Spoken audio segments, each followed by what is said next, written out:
Welcome to episode 2 of our October fall release of MTGA Tasting Notes. We are going to be getting into our Merlot in this episode. This will be the second wine that we're releasing this fall, coming at you, first week of October 2021. Between the Pinot, the Merlot, and the Cab, it's a pretty killer lineup. I'm very excited to get into the second wine with you guys because it's our staple. Merlot's our flagship. It's what we do more than anything else, and probably as good as anything else, or if not better than anything else in the lineup, because it is just my passion is great Merlot these days. Now, 2018, I'm pretty much across the board, whether it was our Cab, our Pinot, the Merlot that we're getting into, our red blend, it was a very even-keeled year.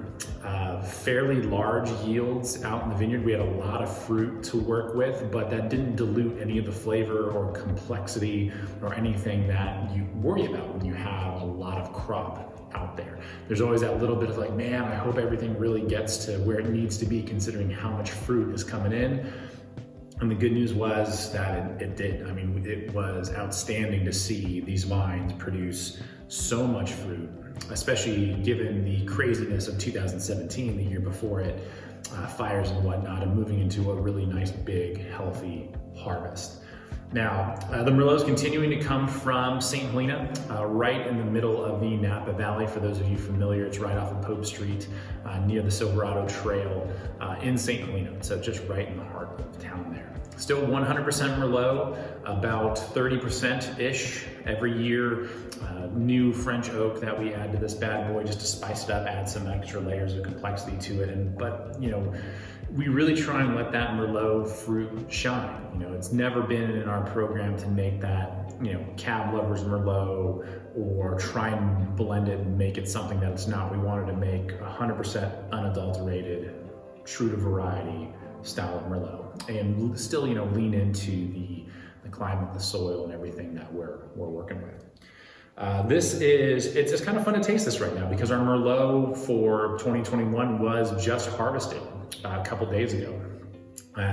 From the time I'm filming this to the time that harvest happened, it was a couple of days anyway.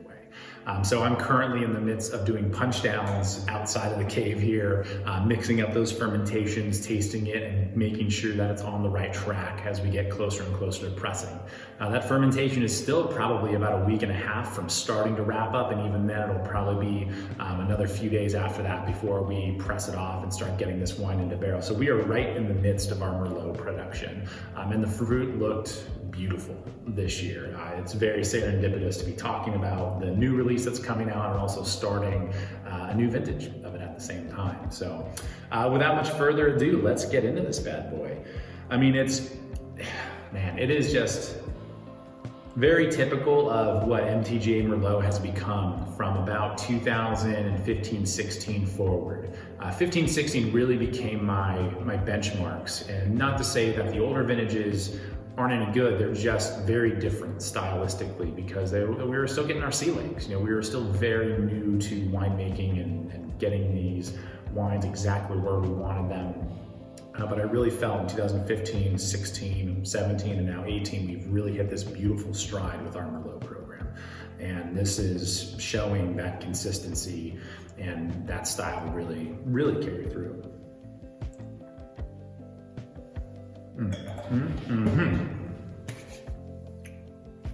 So I would say the big difference between this 2018 release and prior releases is that the tannins are a little more pronounced. Generally in our Merlot, the acidity, kind of that tingling nature on the side of your tongue that kind of gives it that refreshing quality is really at the forefront. And between 17 and 18, the tannins tend to be a little bit more pronounced. Actually, the 17 still had some really great acidity to it, as does the 18, but these tannins, it's got a little bit more of that drying characteristic, which very typical of a lot of our wines from 2018 is they just kind of have that extra structural component to them based on what we're getting out in the vineyard. It's kind of this nice little quirk about 2018 that kind of separates it, but still keeps it interesting. But also there's still that great consistency. Instead of getting these really rich, jammy, and dark fruit characteristics. It's a little bit more red fruit, blue fruit driven. Think of like your fresh blueberries from like the farmers in the market, not like the store-bought giant size of your fist blueberries, like, you know, the really tiny packed with flavor blueberries. Like, big difference.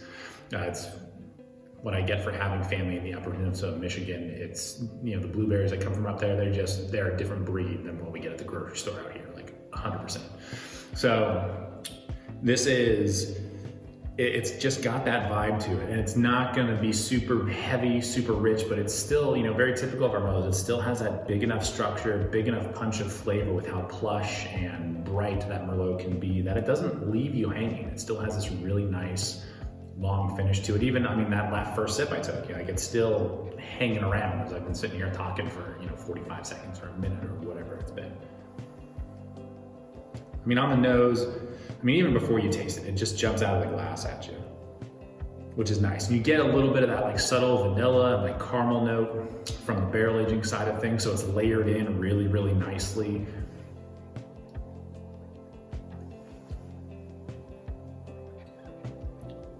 I mean, as usual, the Merlots are, it's our, you know, it's kind of our Swiss Army knife.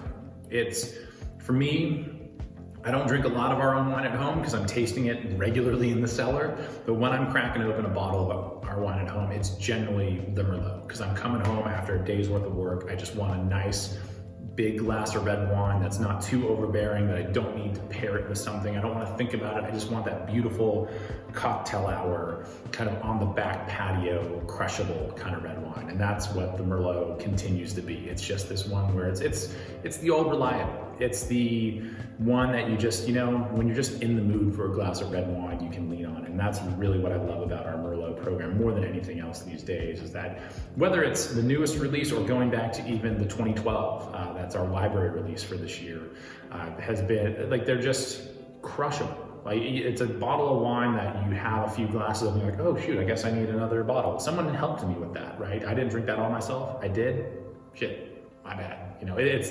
that kind of mentality with our Merlot. So super excited to get this new release out to you. I mean, it's tasting awesome so far.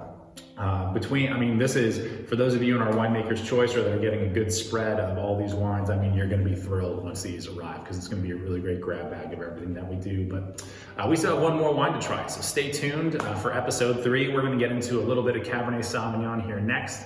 As always, you know, if you have any questions, you know, feel free to throw them in the comments below or drop us a line. You can find out more information on our upcoming release and all of our wine releases on our website, of course, mtgawines.com.